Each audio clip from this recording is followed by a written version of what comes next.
Ken coming at you from Ken.com. 1970 Pontiac Firebird, a true Phoenix. March 16th, 2025.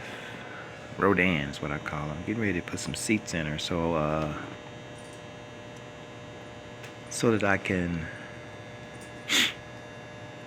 work with the brakes. I tried this video earlier before and I didn't even have it on. So what I did was I connected my charger up to the power,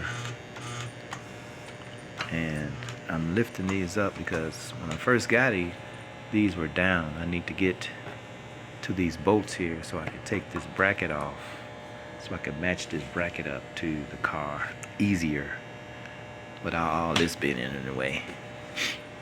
And it looks like I'm missing a connector here for this bolt, for this thing here.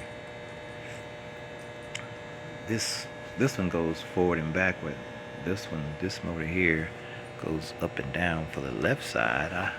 It's strange.